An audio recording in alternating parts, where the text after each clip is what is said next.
Hello everybody, I'm Nick and this is the start of my YouTube channel, The Tech World. So my main reason for starting this channel is kind of creating my own thoughts in terms of all the devices that I have bought and planning to buy this year. So in terms of the channel, I plan to cover all kinds of devices from iOS to all Android phones, flagships, even mid-range phones if I can get a chance to review them, all kinds of unboxings, software updates in terms of how I'm finding any betas such as iOS or Samsung or ColorOS, any kind of software I'm kind of looking into review. So my main focus is anything that I can unbox, I'm planning to review on this channel. So that's kind of a overall in terms of what my plans are with this channel.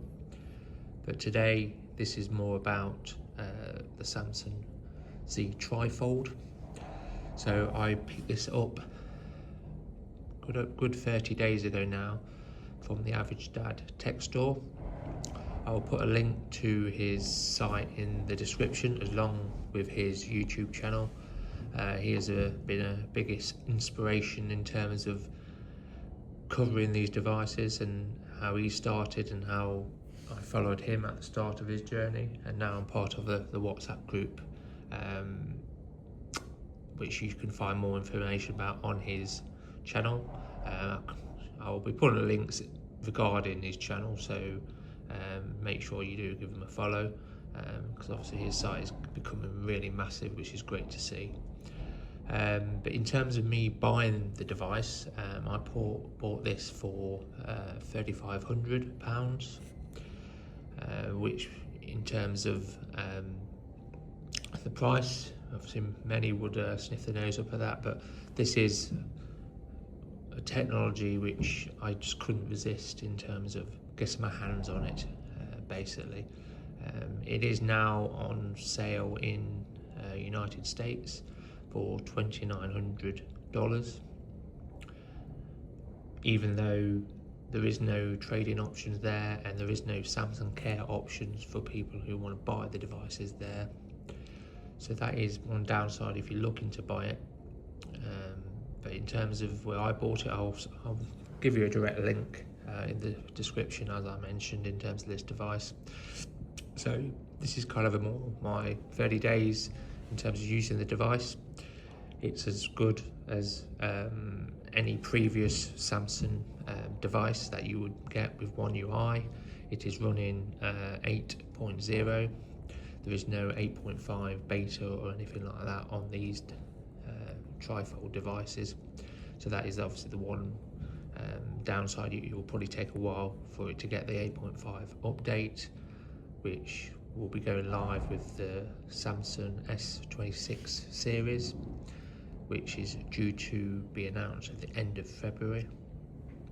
So my kind of view on this device, it is as great as any other Samsung device, whether it's the Ultra devices or the Fold 7 device, which has obviously been very popular with how thin it is. In terms of this device, so it's got a 56 milliamp battery, 45 watt charging.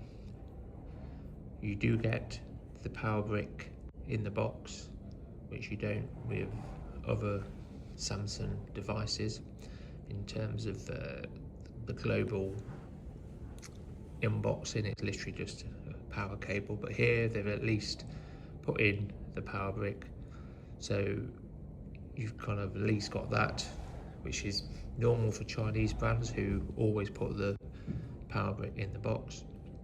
So in terms of the overall the device, it is 6.5 inch cover display. The inner display, as you will see, maxes out to a 10-inch display, which is absolutely fantastic for watching content and just general browsing the web.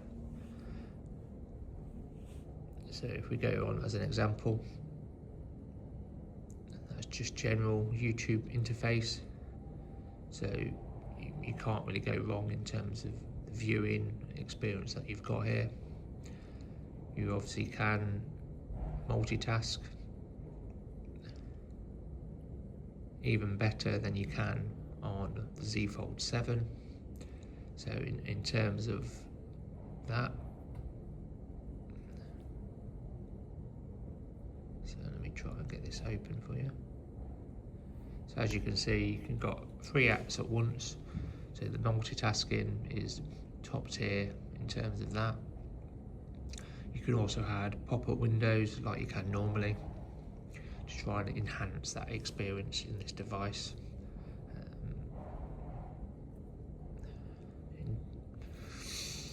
So as you can see, you can customize your device from when you open the inner display. Hey guys. So in terms of the general inner display, you can obviously customize it just the same as if you wanted to close the device and have a different home screen if you so wished. So you could have a separate home screen just for bog standard apps and main contacts, and then when you open the display up, you can use it like a proper tablet, and it just works perfectly for this reason. There is one major downside which some people, this may be a deal breaker for, or maybe not. So if you were watching a video as an example, so if we just bring up Average Dad. What's up, Average Dad fans? Welcome back to another video. And then when you try and carry on, because things get so much easier, it carries on playing in this video, even when you shut it, but the screen does just shut off when you do. But then if you try and go into the device, it will stop. So it is a downside in terms of watching a video or you're doing a task. It doesn't kind of carry on to really the next part of whatever you're doing, so you're always going to have to open the device back up and go into the app that you're going into. So as an example, I'm in here, my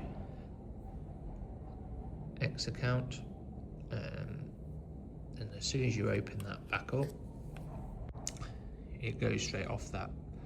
So it's not something where it can carry on. So that is, it may not be a big deal to you, but it is something that it could bother people.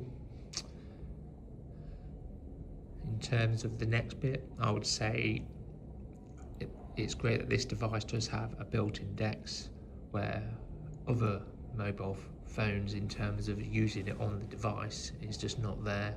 Same with the Z Fold 7, you cannot do it on there. So if you wanted to access DeX, there is the DeX button, which then activates DeX. So if you wanted to go into that, you can do. But this is obviously, if you go into the DeX mode, you can change it on here from switch to desktop workspace, connect to a display, and use it that way like you can on other devices. And then it's literally just a toggle, switch it off, and then you're back to the normal screen. So in terms of this device, it's been 30 days with the device, and I cannot fault it aside from, I suppose, the cameras on ultra level, but neither is the Z Fold 7. So in terms of the cameras, you are getting basically the same experience as you would for the Fold 7. The only issue is there are limited cases, so I managed to pick up this device from AliExpress, but generally there isn't that many devices, many cases for the devices at present. You can get the official Samsung stand, kickstand, but that is going for about £100 on eBay due to coming from Korea. So in terms of this device, it's been 30 days that I've really enjoyed. The question is it worth it? So for most people, this will not be worth it. A lot of people say, well, you should be carrying, you know, if you want a tablet, just carry it in your bag instead of having it in your pocket, but which it kind of goes against the point of it. So the reason why I got this device is to have a device that I could watch content in, be productive while having it in my pocket. So it's all down to the individual. This is breaking technology, really, groundbreaking technology, which I think everybody should be happy that this exists. And it fixes the biggest problem with foldable phones, aspect ratio. For overall content, you can't go wrong. You really can't. And it's just an ideal for just either watching YouTube, watching a film. So if we bring up Average Dad again, and look at the quality of the overall footprint of this. Let's go. So you really cannot go wrong with the size of this device, and it really does just tick so many of the boxes for a tablet on the go. And it even lets you use DeX, so if you really wanted to have something that way you can do some work, get Bluetooth keyboard, this is ideal for this. It really is. The one downside you could say from the Mate XT is it doesn't let you use the device like a fold, like a pretty normal foldable phone. But Samsung decided to go this route due to durability concerns. So this is kind of the reason why they've done it, which I understand in terms of the risk of damaging this device. But for me, even if I had this available, I think I would more likely either use this front cover and then literally just use it as a 10-inch device. So I'm happy the way Samsung's decided to do it from a durability point of view, and knock on wood, there's been no issues thus far. But that is kind of my thoughts after 30 days. If you've got any questions or anything you want me to test or run, I'm happy to do so. But this is my first video on YouTube, so I'm going to keep trying to make videos and trying to cover different devices. And I'm looking as my next video to unbox the Apple AirTags. And as time goes by, I'm hoping we'll get even better at this YouTube game and try and make this a success. So all I can say is thank you for listening and watching, and I'll see you next time, guys. Thanks a lot. Take care.